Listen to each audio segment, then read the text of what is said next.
So hello everyone, and thank you to the Historical Society for allowing me to speak at their annual general meeting today. And thank you, Brian, for that lovely introduction. I'm really excited to talk about a project that we're working on at the North Lanark Regional Museum. And it's really a project that's been ongoing since the summer of 2019. So what is this project? Doctors Past and Present, 200 Years of Healthcare in Mississippi Mills is a virtual exhibit project that will invite the visitor on a journey celebrating the doctors, nurses, and healthcare professionals. Healthcare professionals who have kept the community of Mississippi Mills happy and healthy for over 200 years. From itinerant settlers who traveled from village to village to the establishment of the first hospital in Almonte, and really the future of healthcare practices in a rural Ontario community, this exhibit aims to highlight the past, present, and future innovations of healthcare in Mississippi Mills. So as Brian mentioned, this project is being funded and will be hosted by Digital Museums Canada as part of their Community Stories funding program. Digital Museums Canada is the largest funding program in Canada dedicated to online projects by the museum and heritage community. And their Community Stories collection features more than 500 Canadian online projects funded by the program. Some of these projects include 2 community stories that have already been written and published by the Historical Society called The Mills of Appleton and Memories of 42, Stories of the Almonte Trainwreck. So Doctors Past and Present aims to tell the story of the history of healthcare practices in Mississippi Mills communities from their founding to the present day. We hope to feature historic photographs, archives, and objects, and oral history interviews with past and present community members and healthcare practitioners to help tell the story of our community. So where did this all begin? As I mentioned earlier, this project has been in the minds of staff and volunteers at the museum since the summer of 2019, when we were visited by a member of the community, Linda Hanley, who had decided to donate some information about her father, Dr. John F. Hanley, who worked in Almonte from 1893 until his untimely death in 1927. I realized that there was a gap in our knowledge on Almonte's doctors, as Dr. Hanley and his family were nowhere to be seen in our collection or research library prior to this donation. So I decided to start planning a summer 2020 exhibition on some of Almonte's doctors, including Dr. Hanley, Dr. Cannon, Dr. Dunn, and Dr. Metcalf. And as it turns out, there really is a huge knowledge gap on Almonte's doctors and the general history of healthcare in Mississippi Mills. From what I can tell, there's yet to be a really comprehensive publication of the doctors and nurses and hospital history for the area. So when conducting research for this exhibition, I began to collect information from a variety of sources available online, in our research library, and in published books, and started to gather it all together into one single research document. And it was early into this research that we received a notice from Digital Museums Canada that applications would soon be open for the Community Stories funding program. And so staff and volunteers at the North Lanark Regional Museum decided that this presented the perfect opportunity to collect healthcare stories of Mississippi Mills and publish the information we find in one convenient place for readers across Canada to discover. And so the project research phase began in earnest in May of 2021, when we were formally approved for project funding. Since then, staff and volunteers have been hard at work reading books, newspapers and articles, blog posts, and watching interviews that we currently have in our collections. We've also been searching for archival documents in the museum collection, as well as photographs and genealogical records. Through July and August, we were busy meeting former nurses and doctors who worked at the Almonte Hospital for interviews and collected their stories and photographs in an amazing scrapbook collection from Dr. Christiane Deschênes and former nurses Marjorie Weir and Helen Grace. And we also had a great opportunity to speak to Kathy Bach, the wife of Dr. Rolf Bach, who provided some wonderful stories about his time here. And these interviews really have been the most rewarding aspect of the experience so far, as they've really allowed me to meet safely in person with people who are able to share their firsthand experiences of working in Mississippi Mills and have allowed us to collect a fuller picture of the history of our community. And I'm really excited to actually share a clip from one of our interviews, our new interviews that we conducted with Dr. Christiane Deschênes. It really shows the kinds of stories and information and firsthand experiences that we've been able to collect so far for this project. So my name is Christiane Suzanne Deschênes. I was born in Montreal, and presently I live in Canada. So I went to medical school at University of Montreal, but I did my last year, which is my internship at McGill at the Jewish General Hospital. And when I finished medicine, I thought, okay, I got to work somewhere. I got to work somewhere. And I worked in a small a Montreal suburb called Greenfield Park, South Shore of Montreal. For 3-4 years, I shared an office with a fellow. I did something called, it was like a taxi car that made house calls throughout the city. But anyway. And I heard of a friend of mine who worked in Granby, Quebec, which is a small city. And she was working at the hospital. She was doing some obstetrics and surgical assistance and so on and so forth. And I thought, oh, that sounds like so much fun. On the one hand, and on the other hand, some friends of mine from Montreal moved just outside of Almonte a few years before. A number of years before, 5-6 years before. And I would come and visit them every now and then. And then one day they said, they're looking for a doctor in Almonte. I said, oh. They had 4 doctors and 1 was leaving, so they were down to 3.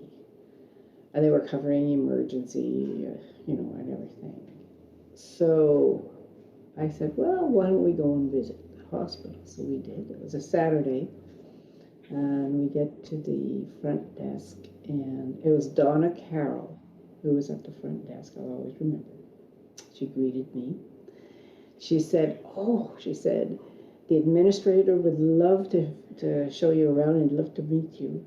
It's Ray Timmons, but he's gone to get the mail. He'll be back in an hour, I'm sure. Why don't you go have a coffee somewhere and come back? So we did that.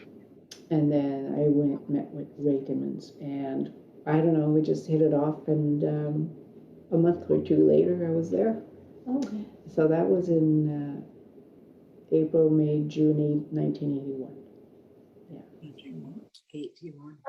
Do you mind if I ask about being the first female doctor in Almonte? I mean, that's quite an accomplishment, quite a milestone. Yeah.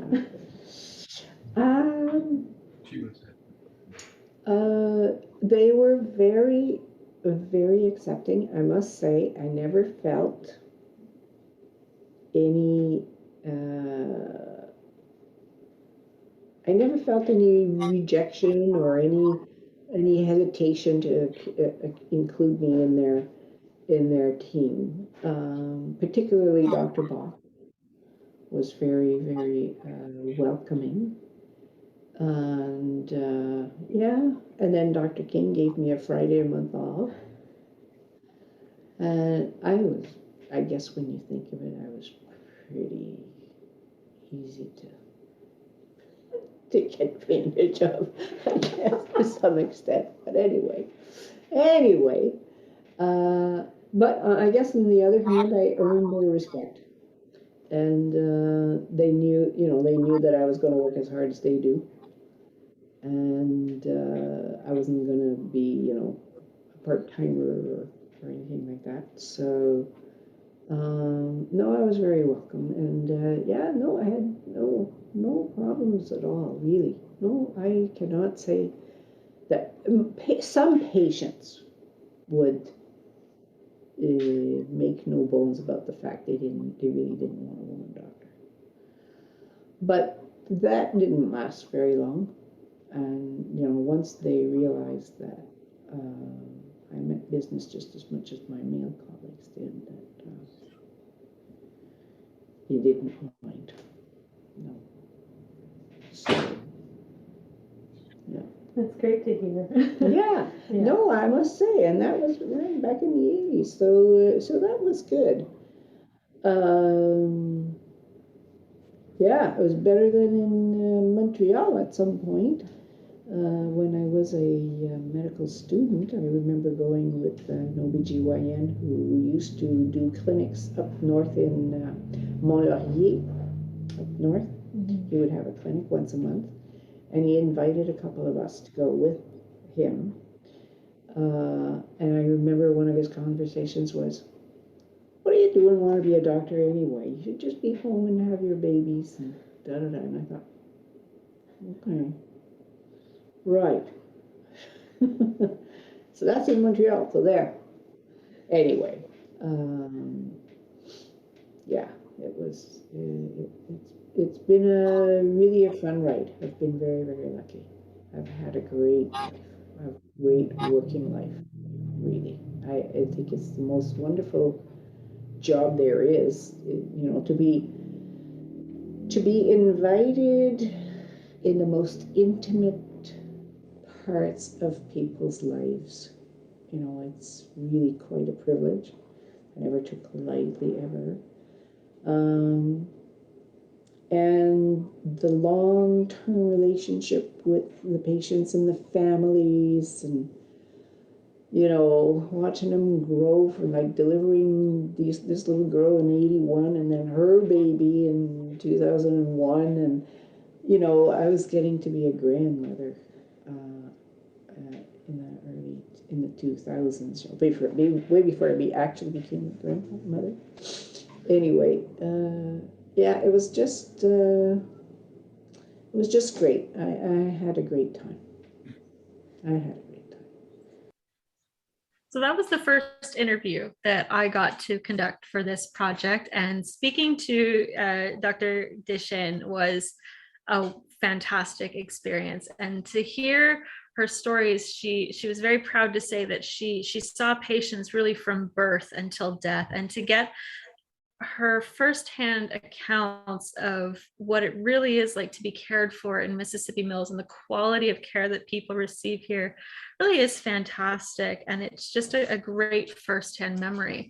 But as part of this project, we were also able to find little snippets and clips of stories and memories and little facts in interviews that we conducted as part of the Oral Histories project that the Historical Society did from 2012 until about 2014.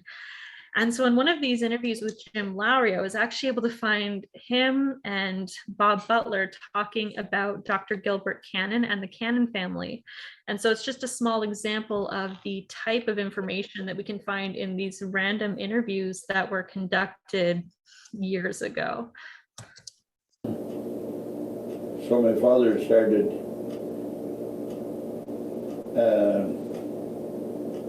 they had bought a second farm down where the Red Barn is. My cousin lives there in 1917.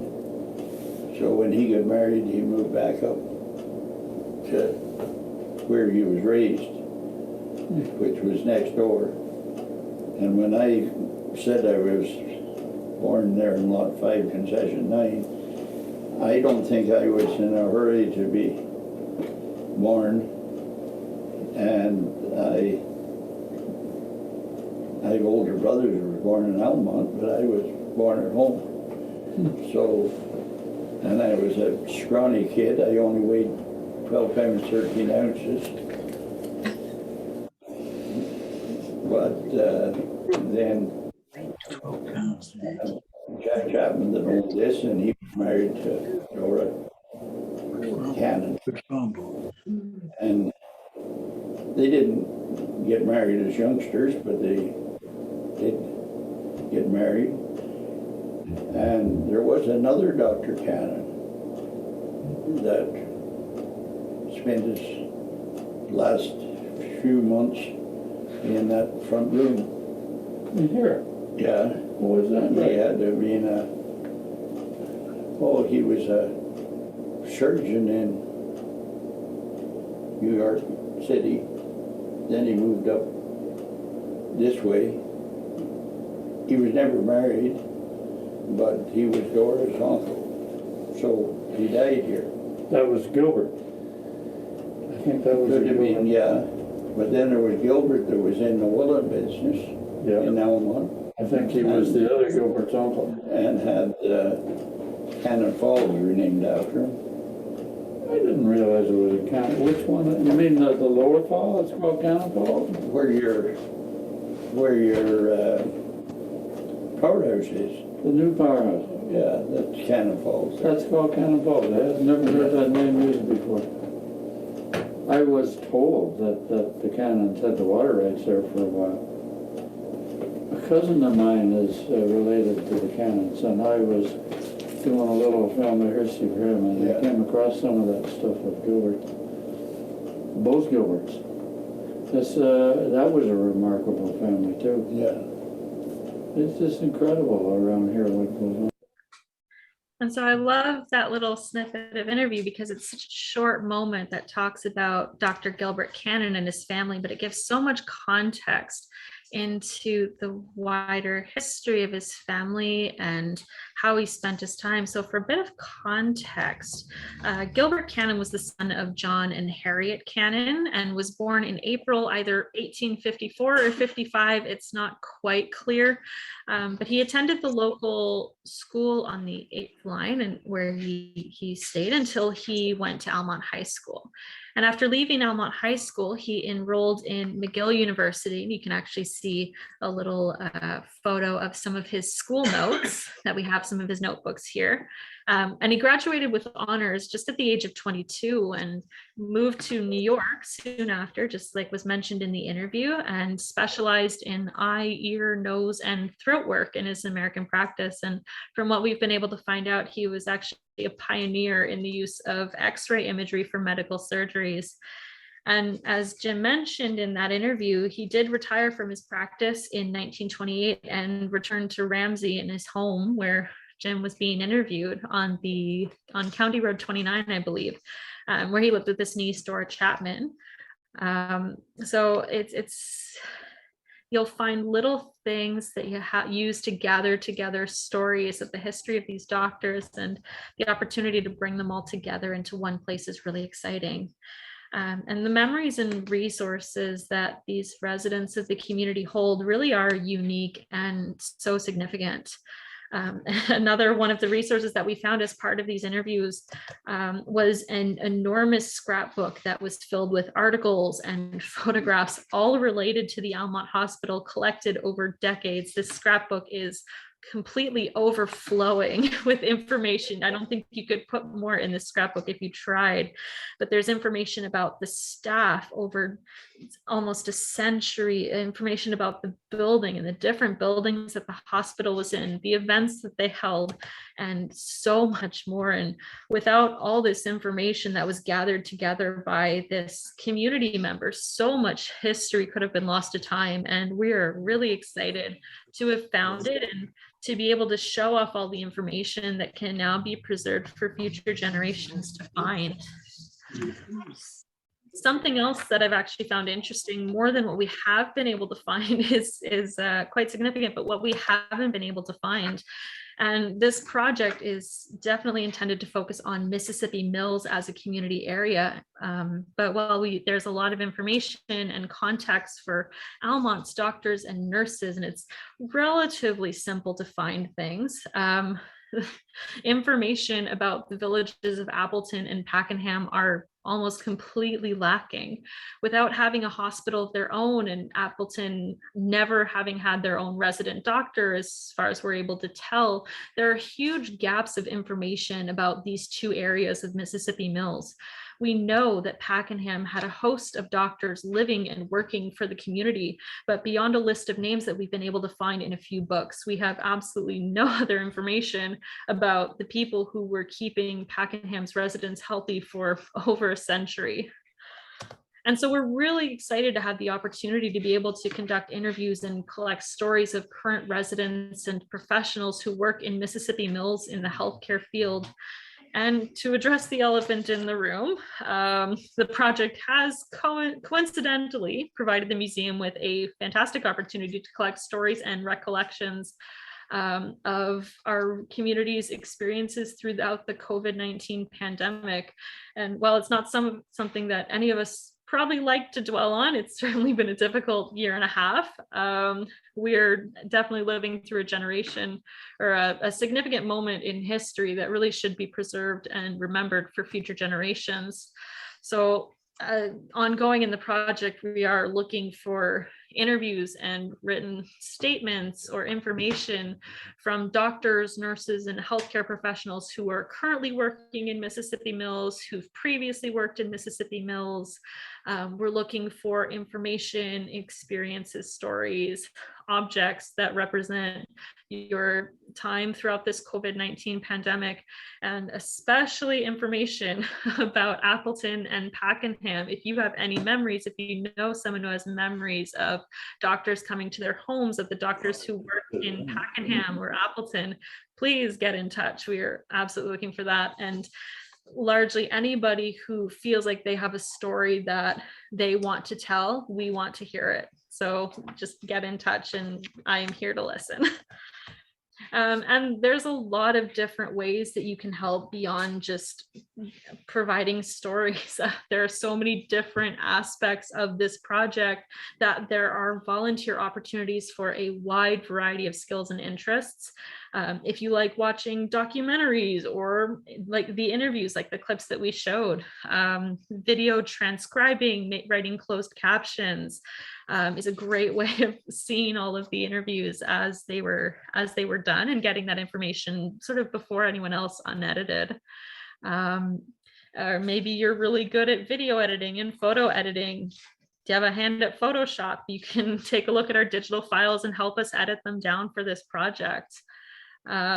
And if you really like getting up close and personal with the community and talking to people and telling stories, then you can help with conducting interviews. Or maybe you just know someone who has an interesting story to tell. I found that conducting the interviews has been the most fulfilling experience of this project so far, because it really does allow you to get up close and personal with community memories. And even things like text editing or historical research is always helpful for this project. We're collecting as much information as we can so that we have a full record for future generations here at the museum. And telling the stories and collecting documents of our community history really is essential for the success of this project. And it really wouldn't be possible without the support of the community of Mississippi Mills. So like I said, get in touch if you have anything you'd like to share, or anyone you think has a story to tell, any way you'd like to help. I'm at the museum most weekdays from 10 till 4. So you can stop by the museum, you can give me a call, you can send me an email. And I am absolutely happy to answer any questions that you might have about this project, either now or at a future date. So thank you so much for letting me talk about this.